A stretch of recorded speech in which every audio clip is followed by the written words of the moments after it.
ज्योति ज्योत रली संपूर्ण थिया राम।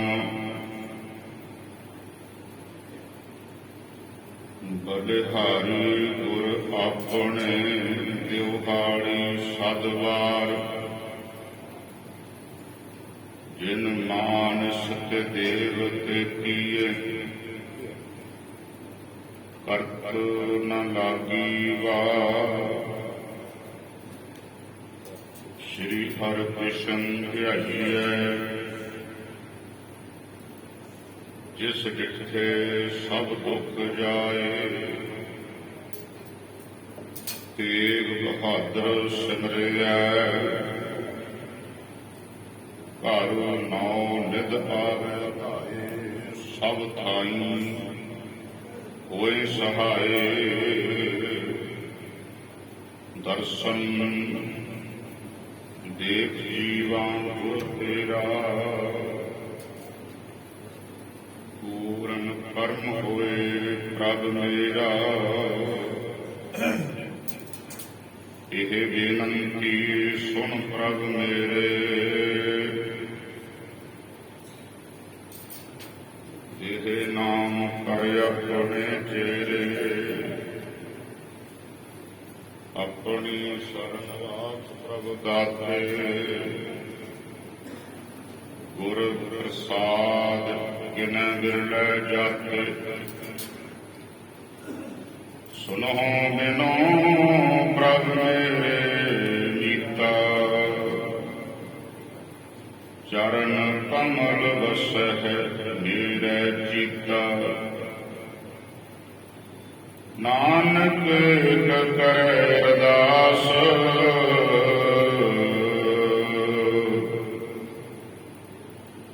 बिसर नाहीं पूरन गुणतास। नानक करे अरदास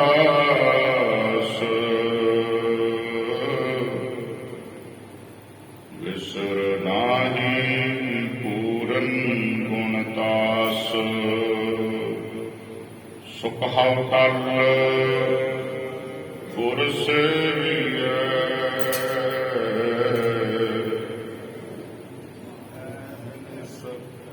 सहज सुभाए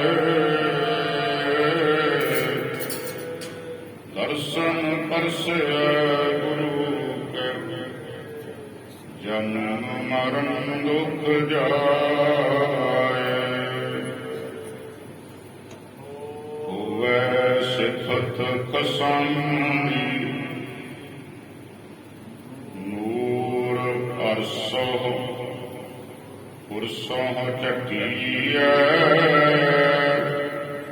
तुद डिठे सच्चे पातशाह। मल जन्म जन्म दी कटिया। सज्जन सच्चा पातशाह। सिर सहांदै साहो। जिस पास बैठिया सोहियै।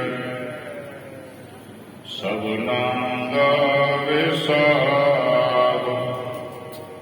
जिस पास बैठिया सोहियै। सबना गावे साहो।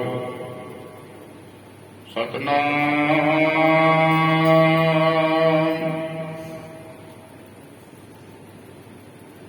श्री वाहिगुरु साहिब जी।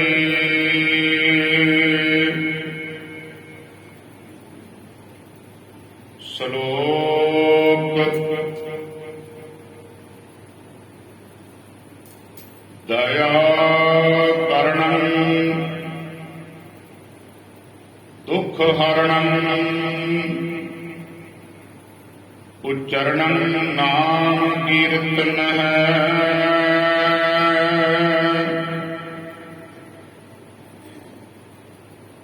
दयाल पुरख भगवान है। ਨਾਨਕ ਲਿਪਤ ਨਾ ਮਾਇਆ।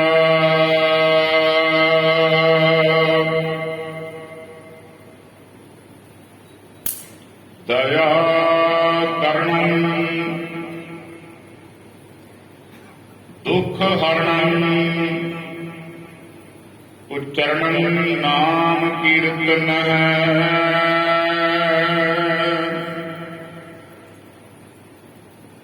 ਦਇਆਲ ਪੁਰਖ ਭਗਵਾਨ ਨਾਨਕ ਲਿਪਤ ਨ ਮਾਇਆ।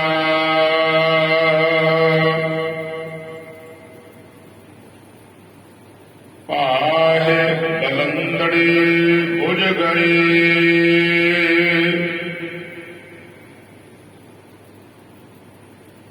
ਰਖੰਦੜੋ ਪ੍ਰਭ ਆਪ।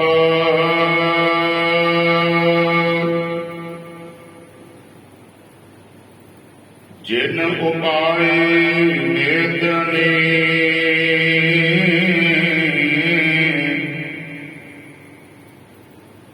ਨਾਨਕ ਸੋ ਪ੍ਰਭ ਜਾਪ। ਪੌੜੀ ਜਾ ਪ੍ਰਭ ਭਏ ਦਇਆਲ ਨ ਵਿਆਪੈ ਮਾਇਆ।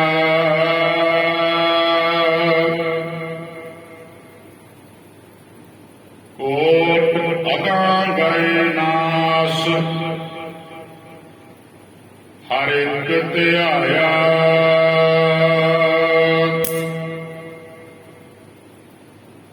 ਨਿਰਮਲ ਭਏ ਸਰੀਰ ਜਨ ਧੂਰੀ ਨਾਇਆ।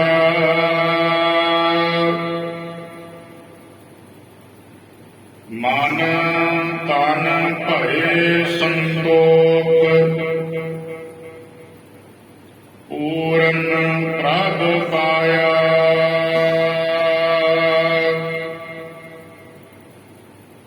ਤਰੇ ਕੁਟੰਬ ਸੰਗ ਲੋਗ ਕੁਲ ਸਗਾਇਆ।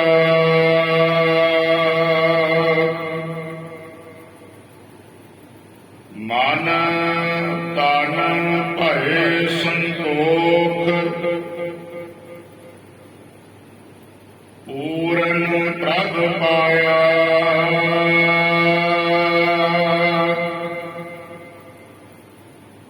ਤਰੇ ਕੁਟੰਬ ਸੰਗ ਲੋਗ ਕੁਲ ਸਗਾਇਆ। ਵਾਹਿਗੁਰੂ ਜੀ ਕਾ ਖਾਲਸਾ ਵਾਹਿਗੁਰੂ ਜੀ ਕੀ ਫਤਿਹ। ਸ਼ਲੋਕ ਦਇਆ ਕਰਨੰ ਦੁਖ ਹਰਣੰ ਉਚਰਣੰ ਨਾਮ ਕੀਰਤਨ ਦਇਆਲ ਪੁਰਖ ਭਗਵਾਨ ਨਾਨਕ ਲਿਪਤ ਨਾ ਮਾਇਆ।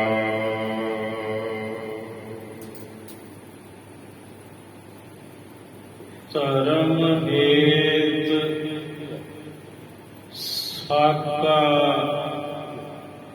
ਜਿਨ ਕੀਆ ਸੀਸ ਦੀਆ ਪਰ ਸਿਰ ਨਾ ਦੀਆ। ਸ੍ਰੀ ਹਰਿ ਕ੍ਰਿਸ਼ਨ ਧਿਆਈਐ ਜਿਸ ਡਿਠੈ ਸਭ ਦੁਖ ਜਾਏ।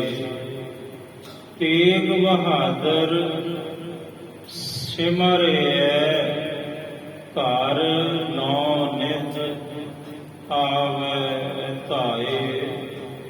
ਸਭ ਥਾਈ ਹੋਏ ਸਹਾਏ। ਸਾਧ ਸੰਗਤ ਜੀ ਵਾਹਿਗੁਰੂ ਜੀ ਕਾ ਖਾਲਸਾ ਵਾਹਿਗੁਰੂ ਜੀ ਕੀ ਫਤਿਹ। ਸਰਬ ਪ੍ਰਥਮ ਆਪ ਸਰਬਤ ਸੰਗਤਾਂ ਨੂੰ ਅੱਜ ਧਰਮ ਦੀ ਚਾਦਰ ਨੌਵੇਂ ਗੁਰਦੇਵ ਪਿਤਾ ਧੰਨ ਧੰਨ ਸ੍ਰੀ ਗੁਰੂ ਤੇਗ ਬਹਾਦਰ ਸਾਹਿਬ ਮਹਾਰਾਜ ਜੀ ਦੇ ਪਾਵਨ ਗੁਰਤਾ ਗੱਦੀ ਗੁਰਪੁਰਬ ਦੀਆਂ ਲੱਖ ਲੱਖ ਵਧਾਈਆਂ ਹੋਵਣ ਜੀ। ਨਾਲ ਹੀ ਅੱਜ 8ਵੇਂ ਪਾਤਸ਼ਾਹ ਗੁਰੂ ਤੇਗ ਬਹਾਦਰ ਸਾਹਿਬ ਮਹਾਰਾਜ ਜੀ ਦਾ ਜੋਤੀ ਜੋਤ ਦਿਵਸ सूरज किरण मिले जल का जल हुआ राम ज्योति ज्योत रली संपूर्ण थिया राम। 8वें पातशाह जी का ज्योति जोत दिहाड़ा भी समुची कौम समुचा पंथ अज मना रहे हैं। गुरुद्वारा साहिब की समुची प्रबंधक कमेटी आप सरबत संगतां दा सहयोग और गुरु घर दे श्रद्धालु सेवक परिवार सरदार हरदेव सिंह जी जस्सड़ और उन्होंने दे सुपुत्र सरदार तरसेम सिंह जस्सड़ समूह जस्सड़ परिवार ने इस श्री अखंड पाठ साहिब जी की सेवा लई और ये 2 दिहाड़े 9वें पातशाह जी का गुरता गद्दी गुरपुरब और 8वें पातशाह जी का ज्योति जोत दिहाड़ा ये समागम इस गुरु घर दे विच रखिया गया। 8वें पातशाह गुरु हरकृष्ण साहिब जी महाराज, 7वें पातशाह गुरु हरराय साहिब जी दे छोटे सुपुत्र हुए ते गुरु हरराय साहिब जी दे बड़े सुपुत्र बाबा राम राय जी हुए। जदों औरंगजेब के दरबार विच गुरमत के सिद्धांत तो थिड़के बाबा राम राय जी, जदों औरंगजेब ने पूछा सी राम राय कि इस्लाम की तौहीन क्यों बाणी दे अंदर, वही मिट्टी मुसलमान की पेड़ है पई कुम्हार। ते राम राय बाबा ने, बाबा राम राय जी ने उदी चाप नूं असीं खुशामद करदे हां। ये मुखों बोल कढ़ दिते सन बादशाह सलामत, लिखण वाले तो उकाई हो गई। इत्थे मुसलमान नहीं, इत्थे मिट्टी बेईमानगी है। दिल्ली दियां संगतां ने पर गुरु हरराय साहिब महाराज जी के पावन चरनां विच ये पत्रिका कली अरदास रूप विच सतगुरु तुहाडे ही बड़े सुपुत्र ने, बड़े सुपुत्र ने बादशाह की खुशामद करदे आ गल कह दी। सतगुरु कहते जिन भै बाणी अदब ना धारा जानो सो सिख नहीं हमारा। महाराज कहते बेशक मेरा पुत्र है, अगर गुरबाणी का अदब नहीं तो गुरमत के सिद्धांत तो उल्ट गल करता है कि मेरा पुत्र भी मेरा कुल नहीं लगता। फिर आप जी ने बाबा राम राय जी को त्याग दिता, अपना तख्त गुरु हरकृष्ण साहिब महाराज जी ने बख्शिया। कि गुरु हरकृष्ण साहिब जी ने एक बहुत बड़ी जड़ी बीमारी साडे देश विच फैली हुई सी, वो सी मानसिक रोग। किसी दे घरे धी जमदी ਤਾਂ ਉਹਦਾ ਜਿਹੜਾ ਬਾਪ ਸੀ, ਨਵ ਜੰਮੀ ਧੀ ਨੂੰ ਆਪਣੇ ਹੱਥ ਵਿੱਚ ਚੁੱਕ ਕੇ ਇੱਕ ਹੱਥ ਵਿੱਚ ਛੁਰਾ ਪਕੜਦਾ ਸੀ ਤੇ ਪੂਰੇ ਪਿੰਡ ਦਾ ਚੱਕਰ ਕੱਟਦਾ ਹੁੰਦਾ ਸੀ ਤੇ ਕਹਿੰਦਾ ਹੁੰਦਾ ਸੀ ਉੱਚੀ ਆਵਾਜ਼ ਵਿੱਚ ਵੀ ਕਿਸੇ ਨੂੰ ਧੀ ਚਾਹੀਦੀ ਹੈ। ਜੇ ਕਿਤੋਂ ਆਵਾਜ਼ਾਂ ਆਉਂਦਾ ਵੀ ਹਾਂ ਤਾਂ ਉਸ ਧੀ ਦੀ ਜਾਨ ਬਚਦੀ ਸੀ, ਨਹੀਂ ਉਹਦਾ ਹੀ ਬਾਪ ਉਹਨੂੰ ਪੱਥਰ ਤੇ ਪਟਕ ਕੇ ਉਹਦੇ ਪੇਟ ਵਿੱਚ ਛੁਰਾ ਘੁਮਾਉਂਦਾ ਹੁੰਦਾ ਸੀ। ਇਤਿਹਾਸ ਪੜ੍ਹੋ। ਇੱਥੇ ਰੋਪੜ ਦਾ ਰਹਿਣ ਵਾਲਾ ਇੱਕ ਰਾਜਾ ਰਾਮ ਸੇਠ ਸੀ, ਜਿਹਨੇ ਆਪਣੀਆਂ 7 ਕੁੜੀਆਂ ਮਾਰੀਆਂ ਸੀ। ਕੁੜੀ ਮਾਰ ਸੀ ਉਹ। ਤੇ ਜਦੋਂ ਗੁਰੂ ਹਰਕ੍ਰਿਸ਼ਨ ਸਾਹਿਬ ਮਹਾਰਾਜ ਜੀ ਦੇ ਦਰਬਾਰ ਵਿੱਚ ਉਹ ਆਉਣ ਲੱਗਾ, ਸਤਿਗੁਰੂ ਕਹਿੰਦੇ ਰੋਕ ਦਿਓ ਭਾਈ ਉਹਨੂੰ ਉੱਥੇ। ਉਹ ਕਹਿਣ ਲੱਗਾ ਵੀ ਗੁਰੂ ਤੇ ਸਭ ਦਾ ਸਾਂਝਾ ਹੁੰਦਾ ਹੈ, ਗੁਰੂ ਦੀ ਦ੍ਰਿਸ਼ਟੀ ਸਮ ਹੈ, ਮੈਨੂੰ ਮਨਾਹੀ ਕਿਉਂ? ਸਤਿਗੁਰੂ ਕਹਿੰਦੇ ਸਿੱਖੋ, ਇਹਨੂੰ ਕਹਿ ਦੋ ਵੀ ਗੁਰੂ ਨਾਨਕ ਦੇ ਘਰ ਵਿੱਚੋਂ ਹੋਕਾ ਆਉਂਦਾ ਹੈ, ਸੋ ਕਿਉਂ ਮੰਦਾ ਆਖੀਐ, ਜਿਤ ਜੰਮਹਿ ਰਾਜਾਨ। ਤੇ ਜਿਸ ਘਰ ਵਿੱਚੋਂ ਇਹ ਆਵਾਜ਼ਾਂ ਆਉਂਦਾ ਹੈ, ਉਸ ਘਰ ਵਿੱਚ ਨਾਰੀ ਦਾ ਅਪਮਾਨ ਤੇ ਕੁੜੀ ਦਾ ਘਾਣ ਕਰਨ ਵਾਲੇ ਨੂੰ ਕੋਈ ਥਾਂ ਨਹੀਂ। ਜਾਓ ਇਹਨੂੰ ਕਹਿ ਦਿਓ।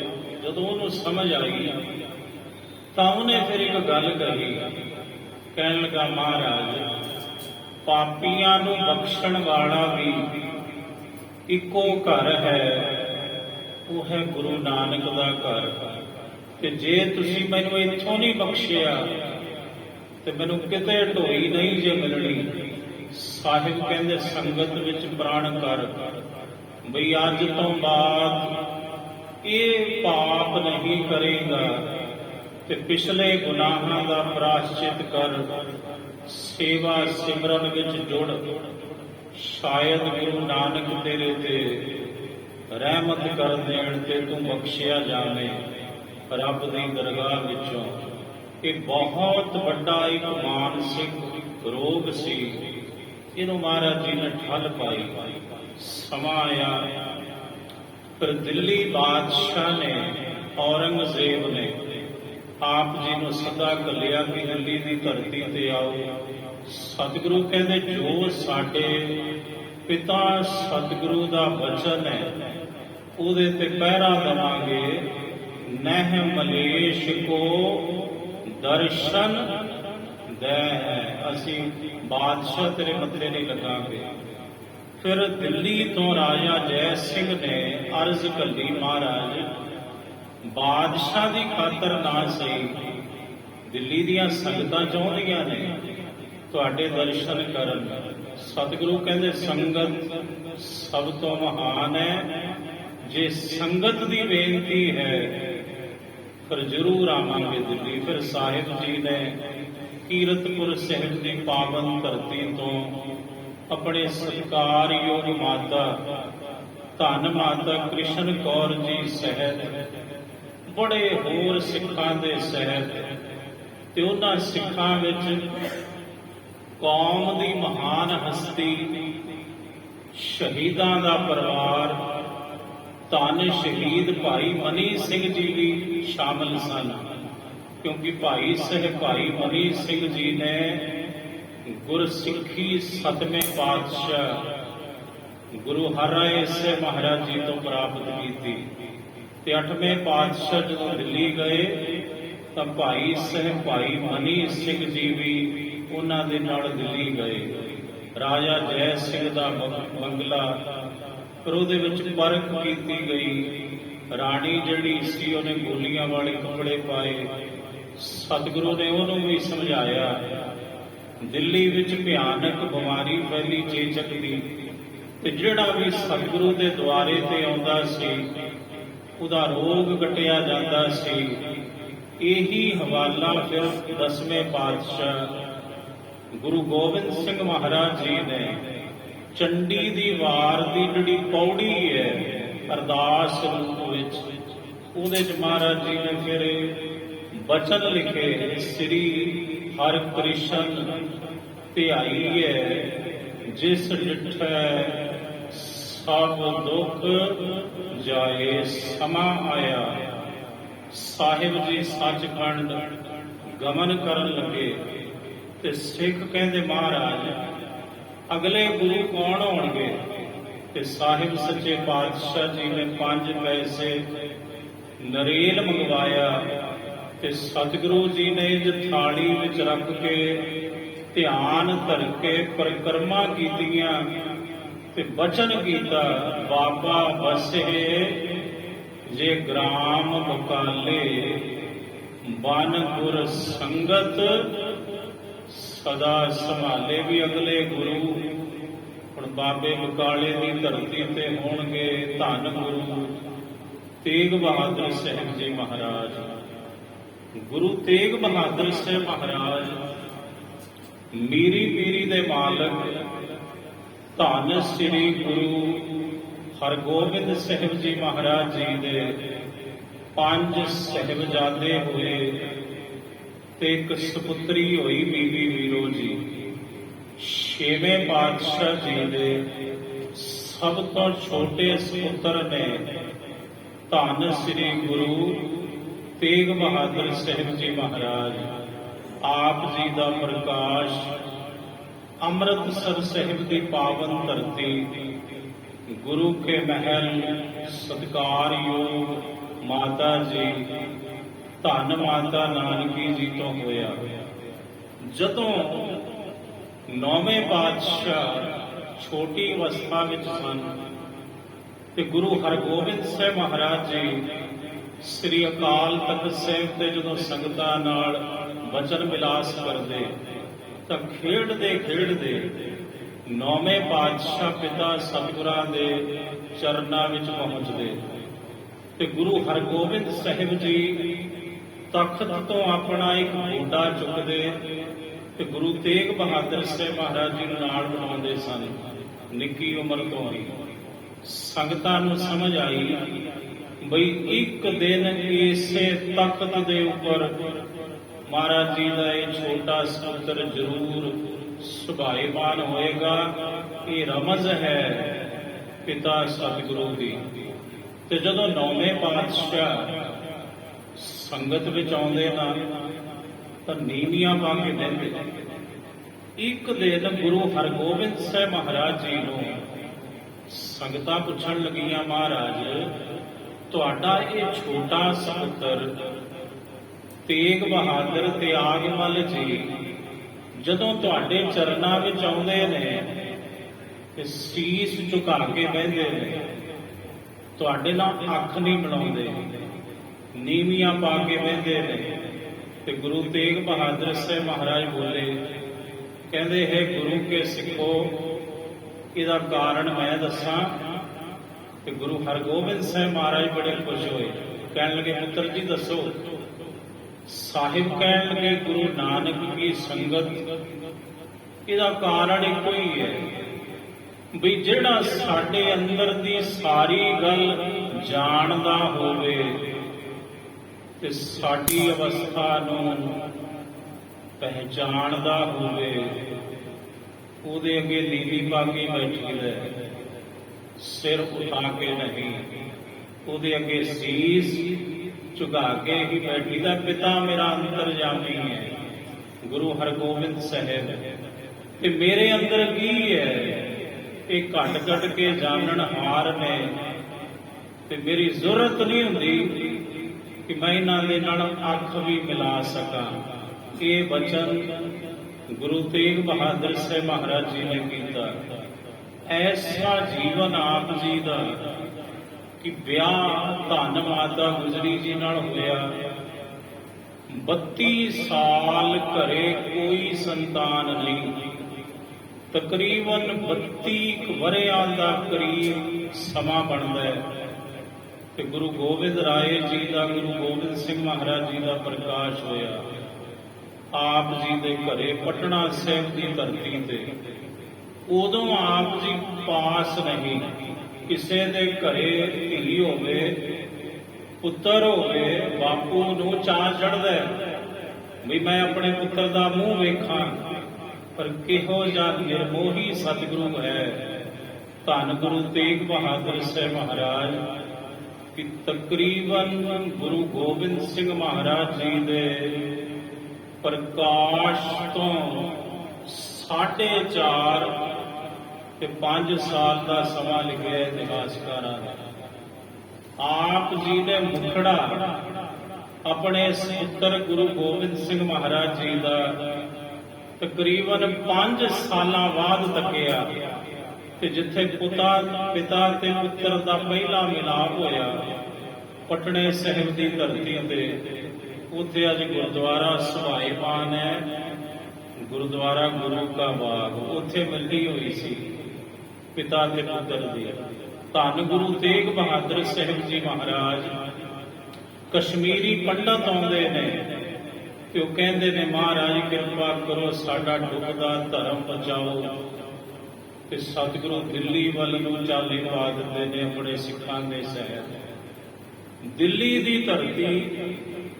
ਉੱਥੇ ਮਹਾਰਾਜ ਜੀ ਨੇ ਸਾਕਾ ਚਾਂਦਨੀ ਚੌਂਕ ਵਰਤਾਇਆ, ਤੇ ਜਿਸ ਗੁਰੂ ਕੇ ਮਹਾਨ ਪ੍ਰੇਮੀ ਸਿੱਖ ਨੇ ਮਹਾਰਾਜ ਜੀ ਦੇ ਧੜ ਦਾ ਸੰਸਕਾਰ ਆਪਣੇ ਘਰ ਦੇ ਵਿੱਚ ਕੀਤਾ, ਉਹਨੇ ਭਾਈ ਲੱਖੀ ਸ਼ਾਹ ਬਣਜਾਰਾ ਜੀ। ਭਾਈ ਲੱਖੀ ਸ਼ਾਹ ਬਣਜਾਰਾ ਧੰਨ ਸ਼ਹੀਦ ਭਾਈ ਮਨੀ ਸਿੰਘ ਜੀ ਦੇ ਸਹੁਰਾ ਸਾਹਿਬ ਨੇ, ਤੇ ਆਪਣੇ ਸਮੇਂ ਦੇ ਇਤਨੇ ਧਨਾੜ ਅਮੀਰ ਜ਼ਗੀਰਦਾਰ ਹੋਏ ਭਾਈ ਲੱਖੀ ਸ਼ਾਹ ਬਣਜਾਰਾ ਆਪ ਸੰਗਤਾਂ ਨੂੰ ਸ਼ਾਇਦ ਇਲਮ ਹੋਵੇ ਕਿ ਰਾਏ ਸੀਨਾ ਨਗਰ ਦੀ ਜ਼ਮੀਨ ਦੇ ਕੁੱਲ ਮਾਲਕ ਕੁੱਲ ਮਲਕੀਅਤ ਰਾਏ ਸੀਨਾ ਜਿਹੜਾ ਪਿੰਡ ਸੀ ਨਗਰ ਸੀ ਉਹਦੀ ਸਾਰੀ ਜ਼ਮੀਨ ਦਾ ਅਗਰ ਕੋਈ ਮਾਲਕ ਸੀ ਤਾਂ ਉਹ ਭਾਈ ਲੱਖੀ ਸ਼ਾਹ ਬਣਜਾਰਾ ਜੀ ਹੋਏ।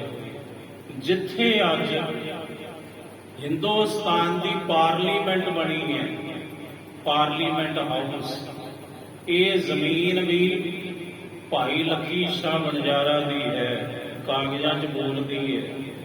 1913 ਦੇ ਵਿੱਚ ਅੰਗਰੇਜ਼ਾਂ ਨੇ ਜਬਰੀ ਅਕਵਾਇਰ ਕੀਤੀ ਭਾਈ ਲੱਖੀ ਸ਼ਾਹ ਬਣਜਾਰਾ ਜੀ ਦੀ ਜ਼ਮੀਨ, ਤੇ 1914 ਦੇ ਵਿੱਚ ਪਾਰਲੀਮੈਂਟ ਹਾਊਸ ਬਣਿਆ ਕਿ ਭਾਈ ਲੱਖੀ ਸ਼ਾਹ ਬਣਜਾਰਾ ਜੀ ਦੀ ਜ਼ਮੀਨ ਹੈ, ਜਿਨ੍ਹਾਂ ਨੇ ਗੁਰੂ ਤੇਗ ਬਹਾਦਰ ਸਾਹਿਬ ਮਹਾਰਾਜ ਜੀ ਦੇ ਪਾਵਨ ਧੜ ਦਾ ਸੰਸਕਾਰ ਆਪਣੇ ਗ੍ਰਹਿ ਵਿਖੇ ਕੀਤਾ, ਤੇ ਸੀਸ ਲੈ ਕੇ ਦਿੱਲੀ ਤੋਂ ਰੰਗਰੇਟਾ ਗੁਰੂ ਕਾ ਬੇਟਾ ਜਿਨ੍ਹਾਂ ਨੂੰ ਵਰਦਾਨ ਦਿੱਤਾ ਗੁਰੂ ਕਲਗੀਧਰ ਪਾਤਸ਼ਾਹ ਜੀ ਨੇ, ਭਾਈ ਜੈਤਾ ਜੀ, ਭਾਈ ਜੀਵਨ ਸਿੰਘ ਜੀ ਉਹ ਪਹੁੰਚੇ ਸਨ। ਗੁਰੂ ਤੇਗ ਬਹਾਦਰ ਸਾਹਿਬ ਮਹਾਰਾਜ ਜੀ ਦੀ ਕੁੱਲ ਸਰੀਰਕ ਆਯੂ 54 ਵਰ੍ਹੇ ਦੀ ਹੋਈ।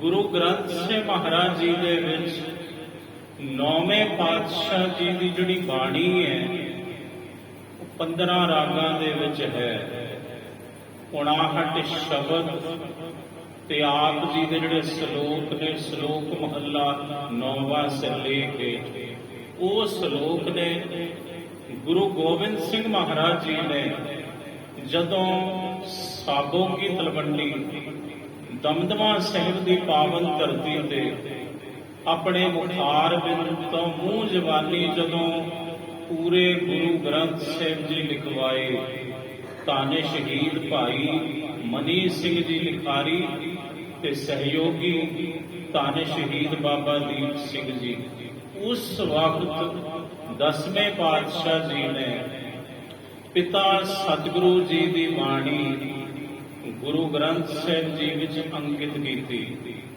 ਜਦੋਂ ਪੰਚਮ ਪਾਤਸ਼ਾਹ ਗੁਰੂ ਅਰਜਨ ਦੇਵ ਮਹਾਰਾਜ ਜੀ ਨੇ ਗੁਰੂ ਗ੍ਰੰਥ ਸਾਹਿਬ ਜੀ ਦੀ ਸੰਪਾਦਨਾ ਕੀਤੀ ਤੇ ਰਾਮਸਰ ਦੀ ਧਰਤੀ ਤੇ ਅੰਮ੍ਰਿਤਸਰ ਸਾਹਿਬ, ਰਾਮਸਰ ਸਾਹਿਬ, ਉਸ ਪਾਵਨ ਧਰਤੀ ਤੇ ਇੱਕ ਦਿਨ ਪਹਿਲਾਂ ਜਦੋਂ ਪਹਿਲੇ ਪ੍ਰਕਾਸ਼ ਕੀਤੇ ਸ੍ਰੀ ਹਰਿਮੰਦਰ ਸਾਹਿਬ ਜੀ ਦੇ ਵਿੱਚ, ਤਾਂ ਪੰਚਮ ਪਾਤਸ਼ਾਹ ਨੇ ਇੱਕ ਦਿਨ ਪਹਿਲਾਂ ਰਾਮਸਰ ਸਾਹਿਬ ਦੀ ਪਾਵਨ ਧਰਤੀ ਤੇ ਅਗੰਮੀ ਬਚਨ ਕੀਤੇ। ਉਹ ਤੁਸੀਂ ਕਦੇ ਪੜ੍ਹੋ ਇਤਿਹਾਸ ਤਾਂ ਸਮਝ ਆਉਂਦੀ ਹੈ। ਉੱਥੇ ਮਹਾਰਾਜ ਜੀ ਨੇ ਬਚਨ ਕੀਤਾ ਜੋ ਪੰਚਮ ਪਾਤਸ਼ਾਹ ਨੇ, ਗੁਰੂ ਅਰਜਨ ਦੇਵ ਸਾਹਿਬ ਨੇ।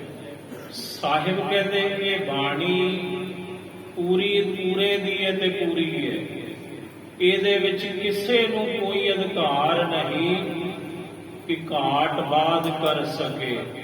ਸਾਹਿਬ ਕਹਿੰਦੇ ਇੱਕ ਹੋਵੇਗਾ ਜੋ ਧਰਮ ਦੀ ਖਾਤਰ ਬਲੀਦਾਨ ਦੇਵੇਗਾ ਗੁਰੂ, ਉਸ ਨੂੰ ਅਧਿਕਾਰ ਹੈ ਉਹਦੀ ਬਾਣੀ ਅੰਕਿਤ ਹੋਵੇਗੀ ਇਸੇ ਗ੍ਰੰਥ ਸਾਹਿਬ ਦੇ ਵਿੱਚ। ਸ੍ਰੀ ਗੁਰਪ੍ਰਤਾਪ ਸੂਰਜ ਗ੍ਰੰਥ ਕਵੀ ਸੰਤੋਖ ਸਿੰਘ ਜੀ, ਤੁਸੀਂ ਪੜ੍ਹੋ ਪ੍ਰਸੰਗ ਤੇ ਸਪਸ਼ਟ ਉੱਥੇ ਲਿਖਿਆ ਹੋਇਆ। ਸੋ ਨੌਵੇਂ ਪਾਤਸ਼ਾਹ ਗੁਰੂ ਤੇਗ ਬਹਾਦਰ ਸਾਹਿਬ ਜੀ ਮਹਾਰਾਜ ਧਰਮ ਦੀ ਚਾਦਰ, ਧਰਮ ਦੀ ਖਾਤਰ ਜਿਨ੍ਹਾਂ ਕੁਰਬਾਨੀ ਕੀਤੀ ਔਰ ਲਾਸਾਨੀ ਕੁਰਬਾਨੀ ਕੀਤੀ, ਤੇ ਕਲਗੀਆਂ ਵਾਲੇ ਪਾਤਸ਼ਾਹ ਜੀ ਨੇ ਬਾਣੀ ਦੇ ਵਿੱਚ ਆਖ ਦਿੱਤਾ, ਤੇਗ ਬਹਾਦਰ ਸੀ ਕਿਰਿਆ ਕਰੀ ਨਾ ਕਿਨਹੂ ਆਨ। ਐਸੇ ਸਤਿਗੁਰੂ ਗੁਰੂ ਤੇਗ ਬਹਾਦਰ ਸਾਹਿਬ ਮਹਾਰਾਜ ਜੀ ਦੇ ਪਾਵਨ ਗੁਰਤਾ ਗੱਦੀ ਗੁਰਪੁਰਬ ਦੀਆਂ ਆਪ ਸਰਬਤ ਸੰਗਤਾਂ ਨੂੰ ਮੁੜ ਤੋਂ ਲੱਖ ਲੱਖ ਵਧਾਈਆਂ ਹੋਣ ਜੀ। ਆਓ ਸੰਖੇਪ ਰੂਪ ਵਿੱਚ ਜੋ ਮਹਾਰਾਜ ਜੀ ਨੇ ਅੱਜ ਦਾ ਹੁਕਮਨਾਮਾ ਸਾਹਿਬ ਬਖਸ਼ਿਆ, ਜੈਤ ਸਰੀ ਦੀ ਵਾਰ ਦਾ 18ਵਾਂ ਸ਼ਲੋਕ ਤੇ 18ਵੀਂ ਪੌੜੀ ਗੁਰੂ ਅਰਜਨ ਦੇਵ ਸਾਹਿਬ ਜੀ ਮਹਾਰਾਜ ਆਖਦੇ ਹਨ। ਸ਼ਲੋਕ ਦਇਆ ਕਰਨੰ ਦੁਖ ਹਰਣੰ। ਦਇਆ ਕਰਨ ਵਾਲਾ ਹੈ ਤੇ तमाम ਦੁੱਖਾਂ ਦਾ ਨਾਸ਼ ਕਰਨ ਵਾਲਾ ਹੈ। ਅਕਾਲ ਪੁਰਖ ਵਾਹਿਗੁਰੂ ਉਚਰਣੰ ਨਾਮ ਕੀਰਤਨ। ਜਿਹੜਾ ਵੀ ਉਸ ਵਾਹਿਗੁਰੂ ਜੀ ਦੀ ਸਿਫਤ ਸਲਾਹ ਉਹਦੇ ਨਾਮ ਨੂੰ ਆਪਣੇ ਮੁਖੋਂ ਉਚਾਰਨ ਕਰਦੇ ਭਾਈ, ਉਹਦੇ ਉੱਪਰ ਪਰਮਾਤਮਾ ਤਰੁੱਟਦਾ ਹੈ। ਆਪਣੀ ਦਇਆ ਦ੍ਰਿਸ਼ਟੀ ਕਰਕੇ ਉਹਦੇ तमाम ਦੁੱਖੜਿਆਂ ਦਾ ਨਾਸ਼ ਕਰ ਦਿੰਦੇ ਹਨ। ਦਇਆਲ ਪੁਰਖ ਭਗਵਾਨ ਹੈ। ਦਇਆ ਦਾ ਘਰ ਹੈ ਜੋ ਭਗਵਾਨ ਹੈ, ਜੋ ਕਰਤਾ ਪੁਰਖ ਹੈ। ਨਾਨਕ ਲਿਪਤ ਨ ਮਾਇਆ। ਸਾਹਿਬ ਕਹਿੰਦੇ ਹੈ ਨਾਨਕ ਉਹ ਪਰਮਾਤਮਾ ਨੂੰ ਮਾਇਆ ਲਿਪਾਏ ਮਾਨ ਨਹੀਂ, ਤੇ ਜਿਹੜਾ ਉਹਦਾ ਨਾਮ ਜਪਦੇ ਨੇ ਉਹਨਾਂ ਨੂੰ ਵੀ ਮਾਇਆ ਪਾਉਂਦੀ ਨਹੀਂ। ਪਾਹੇ ਬਲੰਦੜੀ ਬੁਝ ਗਈ। ਜਿਹੜੀ ਅੰਦਰ ਪਾਹੇ ਤ੍ਰਿਸ਼ਨਾ ਦੀ ਅੱਗ ਵੜਦੀ ਸੀ ਉਹ ਬੁਝ ਗਈ ਪ੍ਰਭੂ ਦੇ ਸੀਤਲ ਨਾਮ ਸਦਕਾ। ਰਖੰਡੜੋ ਪ੍ਰਭ ਆਪ। ਕਿਉਂਕਿ ਰੱਖਣ ਵਾਲਾ ਆਪ ਹੈ ਰਖਵਾਲਾ ਪ੍ਰਭੂ ਵਾਹਿਗੁਰੂ। ਜਿਨ ਉਪਾਈ ਮੇਦਨੀ। ਜਿਸ ਨੇ ਪ੍ਰਿਥਵੀ ਨੂੰ ਉਤਪਨ ਕੀਤਾ, ਜਿਨੇ ਸ੍ਰਿਸ਼ਟੀ ਬਣਾਈ, ਧਰਤੀ ਬਣਾਈ। ਨਾਨਕ ਸੋ ਪ੍ਰਭ ਜਾਪ। ਸਾਹਿਬ ਕਹਿੰਦੇ ਹੈ ਨਾਨਕ ਤੂੰ ਉਸੇ ਪ੍ਰਭੂ ਨੂੰ ਇਹ ਮਨਾ ਜਪਣਾ ਕਰ। ਪਾਉੜੀ। ਹੁਣ ਪੌੜੀ ਦੁਆਰਾ ਫਿਰ ਗੁਰੂ ਅਰਜਨ ਦੇਵ ਸਾਹਿਬ ਜੀ ਅੱਗੋਂ ਸਮਝਾਉਂਦੇ ਹਨ। ਜਾਂ ਪ੍ਰਭ ਭਏ ਦਇਆਲ। ਸਤਿਗੁਰੂ ਕਹਿੰਦੇ ਜਦੋਂ ਪ੍ਰਭੂ ਜੀ ਦਇਆਲ ਹੁੰਦੇ ਹਨ, ਨਾਮ ਵਿਆਪੈ ਮਾਇਆ। ਫਿਰ ਉਹਦੀ ਜਿਹੜੀ ਇਹ ਮਾਇਆ ਹੈ ਉਸ ਪ੍ਰਭੂ ਦੇ ਪਿਆਰੇ ਨੂੰ ਨਹੀਂ ਵਿਆਪਦੀ। ਕੋਟ ਅਗਾਂ ਗਏ ਨਾਸ, ਕਰੋੜਾਂ ਹੀ ਪਾਪ ਚਲੇ ਜਾਂਦੇ ਨੇ, ਨਾਸ਼ ਹੋ ਜਾਂਦੇ ਹਨ। ਹਰ ਇੱਕ ਧਿਆਇਆ, ਇੱਕ ਹਰੀ ਪਰਮੇਸ਼ਰ ਦੇ ਨਾਮ ਨੂੰ ਜਿਨ੍ਹਾਂ ਨੇ ਧਿਆਉਣਾ ਕੀਤਾ ਭਾਈ, ਉਹਨਾਂ ਦੇ ਕਰੋੜਾਂ ਹੀ ਪਾਪ ਨਾਸ਼ ਹੋ ਜਾਂਦੇ ਹਨ। ਨਿਰਮਲ ਭਏ ਸਰੀਰ, ਜਨ ਧੂੜੀ ਨਹਾਇਆ। ਪ੍ਰਭੂ ਦੇ ਜਨਾਂ ਦੀ ਧੂੜੀ ਵਿੱਚ ਜਿਹੜਾ ਨਹਾ ਲੈਂਦਾ ਹੈ ਮਨ ਕਰਕੇ, ਉਹਦਾ ਸਰੀਰ ਵੀ ਨਿਰਮਲ ਤੇ ਉਹਦਾ ਮਨ ਵੀ ਨਿਰਮਲ ਹੁੰਦਾ ਹੈ। ਪ੍ਰਭੂ ਦੇ ਜਨਾਂ ਦੀ ਧੂੜੀ ਦਾ ਇਸ਼ਨਾਨ ਇਹ ਹੈ ਜੋ ਇਸ ਵਕਤ ਆਪ ਕਰਦੇ ਹੋ ਗੁਰੂ ਕੀ ਸੰਗਤ। ਮਨ ਤਨ ਭਏ ਸੰਤੋਖ, ਪੂਰਨ ਪ੍ਰਭ ਪਾਇਆ। ਜਿਨ੍ਹਾਂ ਨੇ ਪੂਰਨ ਪ੍ਰਭੂ ਨੂੰ ਪ੍ਰਾਪਤ ਕਰ ਲਿਆ, ਉਹਨਾਂ ਦੇ ਮਨ ਤੇ ਤਨ ਵਿੱਚ ਪ੍ਰਭੂ ਜੀ ਨੇ ਤਰੁੱਟ ਕੇ ਸੰਤੋਖ ਸਬਰ ਦੀ ਦਾਤ ਬਖਸ਼ ਦਿੱਤੀ। ਤਰੇ ਕੁਟੰਬ ਸੰਗ ਲੋਗ, ਫੁੱਲ ਸਵਾਇਆ।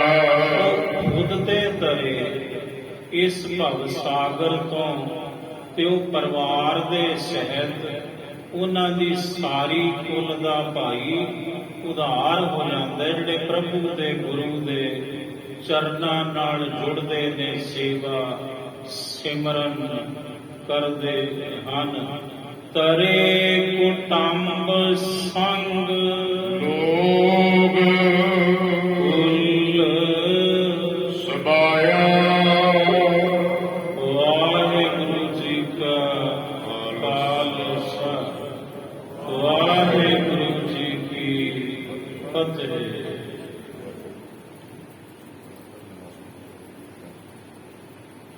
ਬੇਨਤੀ ਹੈ ਜੀ ਸਰਦਾਰ ਹਰਦੇਵ ਸਿੰਘ ਜੀ ਨੂੰ ਕਿ ਉਹ ਗੁਰੂ ਘਰ ਦੀ ਬਖਸ਼ਿਸ਼ ਸਿਰੋਂ ਪਾਓ। ਗੁਰੂ ਘਰ ਦੇ ਪ੍ਰਧਾਨ ਜੀ ਸਰਦਾਰ ਦਰਸ਼ਨ ਸਿੰਘ ਜੀ ਚੀਮਾ ਪਾਸੋਂ ਪ੍ਰਾਪਤ ਕਰਨ ਜੀ।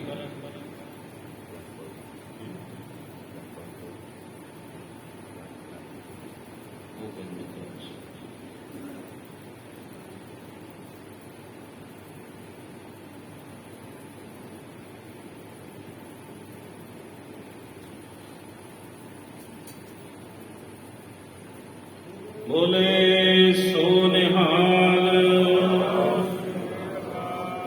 ਹੁਣ ਬੇਨਤੀਆਂ ਸਾਧ ਸੰਗਤ ਤਿੰਨ ਨੇ, ਸੁਣਿਓ ਜਰਾ।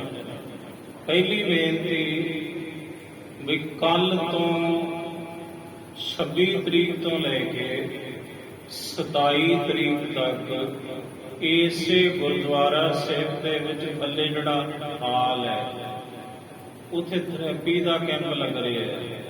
ਸੋ ਜਿਨ੍ਹਾਂ ਨੇ ਜ਼ਰੂਰਤ ਹੈ, ਜਿਹੜੇ ਪ੍ਰਾਣੀਆਂ ਨੂੰ ਥੈਰੇਪੀ ਦੀ, ਕੋਈ ਸਰੀਰ ਵਿੱਚ ਦਰਦ ਹੈ, ਉਹ ਆਪਣਾ ਚੈੱਕਅਪ ਕਰਵਾ ਸਕਦੇ ਨੇ। ਸਵੇਰੇ 9 ਵਜੇ ਤੋਂ ਲੈ ਕੇ 11 ਵਜੇ ਤੱਕ ਇਹ ਕੈਂਪ ਦਾ ਸਮਾਂ ਕੱਲ ਤੋਂ ਲੱਗਣਾ ਹੈ, 26 ਤੇ 27 ਅਪ੍ਰੈਲ, ਇਸੇ ਗੁਰੂ ਘਰ ਦੇ ਵਿੱਚ। ਔਰ ਇਹਦਾ ਕੋਈ ਤੋਂ ਚਾਰਜ ਨਹੀਂ ਲਿਆ ਜਾਵੇਗਾ। ਡਾਕਟਰ ਜਸਵੰਤ ਸਿੰਘ ਜੀ ਖੰਨੇ ਤੋਂ ਜਿਹੜੇ ਆ ਰਹੇ ਨੇ ਆਪਣੀ ਟੀਮ ਦੇ ਸਹਿਤ। ਦੂਸਰੀ ਬੇਨਤੀ, ਇਸੇ ਗੁਰਦੁਆਰਾ ਸਾਹਿਬ ਦੇ ਵਿੱਚ ਬੱਚੀਆਂ ਸਿਲਾਈ ਸਿੱਖਣ, ਉਹਦੇ ਲਈ ਉਪਰਾਲਾ ਕੀਤਾ ਗਿਆ ਹੈ ਗੁਰਦੁਆਰਾ ਸਾਹਿਬ ਦੀ ਸਮੁੱਚੀ ਪ੍ਰਬੰਧਕ ਕਮੇਟੀ ਵੱਲੋਂ, ਔਰ ਇੱਕ ਪਟਿਆਲੇ ਦੀ ਸੰਸਥਾ ਹੈ ਉਹਨਾਂ ਵੱਲੋਂ। ਤੇ ਉਹ ਬੱਚੀਆਂ ਨੂੰ ਸਿਲਾਈ ਦੀ ਜਿਹੜੀ ਟ੍ਰੇਨਿੰਗ ਦੇਣਗੇ। ਮੈਡਮ ਆਉਂਦੇ ਨੇ, ਤਕਰੀਬਨ 2 ਮਹੀਨੇ ਦਾ ਕੋਰਸ ਹੈ, ਸ਼ਾਇਦ ਇਹ ਹਾਂਜੀ 2 ਮਹੀਨੇ 6 ਮਹੀਨੇ ਦਾ ਕੋਰਸ ਹੈ ਜੀ। ਔਰ ਉਹਦੀ ਜਿਹੜੀ ਫੀਸ ਹੈ ਉਸ ਸੰਸਥਾ ਵੱਲੋਂ ਆਮ ਤੇ 2000 ਰੱਖੀ ਹੈ, ਪਰ ਸਿਰਫ 300 ਰੁਪਈਆ ਹੀ ਉਸ ਸੰਸਥਾ ਵੱਲੋਂ ਇਹ ਫੀਸ ਹੈ। ਇਹ 300 ਰੁਪਈਏ ਦੀ ਫੀਸ ਦਾ ਗੁਰੂ ਘਰ ਦੀ ਪ੍ਰਬੰਧਕ ਕਮੇਟੀ ਦੇ ਨਾਲ ਕੋਈ ਤਾਲੁਕ ਨਹੀਂ, ਇਹ ਸਿੱਧੀ ਫੀਸ ਉਸ ਸੰਸਥਾ ਨੂੰ ਜਾਵੇਗੀ।